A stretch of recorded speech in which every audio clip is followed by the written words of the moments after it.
This year we structured things a little differently and went on our training trip a little earlier.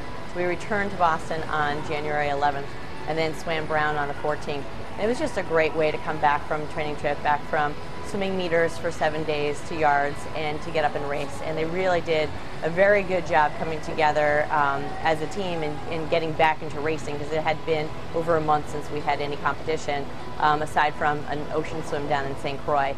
And then the next week, having 3 days of competition really set us up well for the end of the season. We had went down to Rutgers with a small group. We had 11 swimmers and 2 divers. It was probably one of the most exciting meets that I've experienced. We swam against Minnesota, Toledo, and Rutgers, all of which had some very strong swimmers. And of course, Minnesota is just a great team, ranked in the top in the country. And to be able to be down there swimming against different competition, and really with no expectations of, we really didn't know who the other swimmers are necessarily, and just getting up and racing for the sake of racing was very fun. We had a good meet against Penn. The rest of our team was sort of the focus for the Penn meet. It was also our last home meet, so that was a great way to sort of cap off the end for the seniors of the last time that they'll be swimming at Blodgett. At Penn, really the focus was to, again, for that group, focus on the technical things.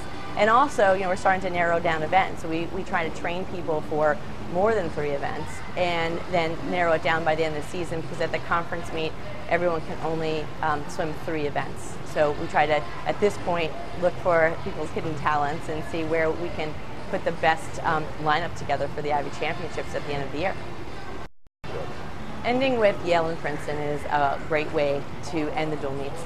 It's 3.5 weeks out from the Ivy Championships and the ECAC Championships.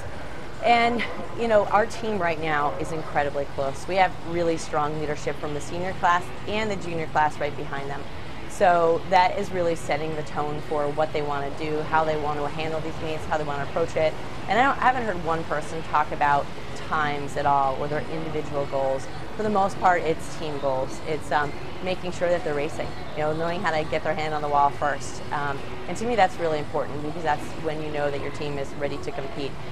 So the difference is that sometimes Yale and Princeton use the HYP meet as the meet to rest the swimmers who will not be on the conference team. So that's a little different than how we approach it. But I don't know if it really necessarily affects the outcome ultimately. Our swimmers match up with their swimmers, so really it's just going to be a matter of who gets their hand on the wall first.